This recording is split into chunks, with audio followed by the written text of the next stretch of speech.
ಭಾಗಮಂಡಲದ ಭಗಂಡೇಶ್ವರನಿಗೆ CM DK Shivakumar ಪೂಜೆ ಸಲ್ಲಿಸಿದ್ರು. ಕಾವೇರಿ ವಿಚಾರವಾಗಿ supreme ಕೋರ್ಟ್ನ ಮೊರೆ ಹೋಗಿದ್ದೀವಿ, ನಮ್ಮ ಪರವಾಗಿ ತೀರ್ಪು ಬರೋ ಸಾಧ್ಯತೆ ಇದೆ ಅಂತ ಸಿಎಂ ಡಿಕೆ ಶಿವಕುಮಾರ್ ಹೇಳಿದ್ರು. ಕಾನೂನನ್ನ ಪಾಲಿಸಬೇಕು, ರೈತರ ಹಿತವನ್ನ ಕಾಪಾಡಬೇಕಾಗಿದೆ, ವರುಣನ ಕೃಪೆ ಬರಬೇಕಾಗಿದೆ ಅಂತ ಕೊಡಗಿನಲ್ಲಿ ಡಿಕೆ ಶಿವಕುಮಾರ್ ಹೇಳಿಕೆ ನೀಡಿದ್ರು. ಭಾಗಮಂಡಲದ ಭಗಂಡೇಶ್ವರನಿಗೆ ಪೂಜೆಯನ್ನ ಸಲ್ಲಿಸಿದ್ರು ಸಿಎಂ ಡಿಕೆ ಶಿವಕುಮಾರ್. ಕಾವೇರಿ ವಿಚಾರವಾಗಿ ಸುಪ್ರೀಂ ಕೋರ್ಟ್ನ ಮೊರೆ ಹೋಗಿದ್ದೀವಿ, ತೀರ್ಪು ನಮ್ಮ ಪರವಾಗಿ ಬರೋ ಸಾಧ್ಯತೆ ಇದೆ ಅನ್ನೋ ವಿಶ್ವಾಸವನ್ನ ವ್ಯಕ್ತಪಡಿಸಿದರು. ಭಗಂಡೇಶ್ವರನ ಸನ್ನಿಧಾನದಲ್ಲಿ ಮುಖ್ಯಮಂತ್ರಿ ಡಿಕೆ ಶಿವಕುಮಾರ್ ದೇವರಿಗೆ ವಿಶೇಷವಾದ ಪೂಜೆಯನ್ನ ಸಲ್ಲಿಸಿದ್ರು.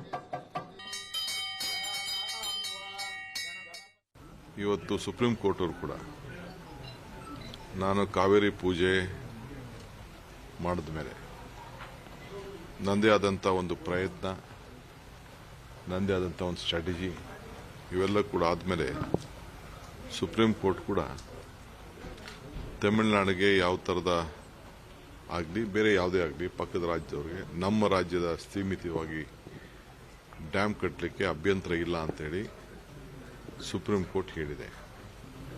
ಅದನ್ನೇ ಈಗಾಗಲೇ ನಮ್ಮ ಕೇಂದ್ರ ಸರ್ಕಾರ ಕೂಡ ತಮಿಳುನಾಡಿನ ಸಂಸತ್ ಸದಸ್ಯರಿಗೆ ಉತ್ತರ ಕೊಡಬೇಕಾದ್ರೆ ಅದನ್ನೇ ಕೂಡ ಅವರು ಪ್ರತಿಪಾದನೆಯನ್ನು ಮಾಡಿದ್ದಾರೆ.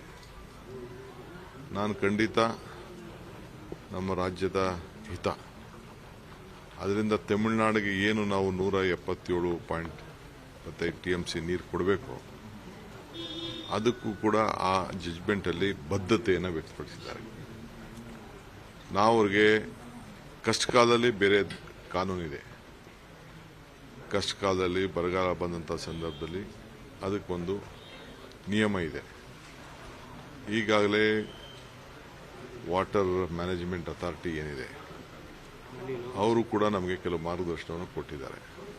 ನಾವು ಅನ್ನೆಸೆಸರಿ ನಮ್ಮ ಡ್ಯಾಮ್ ಕೀನ ಬೇರೆಯವರಿಗೆ ಕೊಡಬೇಕಾದಂಥ ಒಂದು ಪರಿಸ್ಥಿತಿ, ಕೇಂದ್ರ ಸರ್ಕಾರ ಕೊಡಬೇಕಾದಂಥ ಒಂದು ಪರಿಸ್ಥಿತಿ ಬರ್ತದೆ.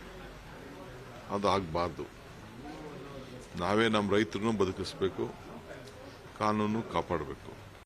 ಇವತ್ತು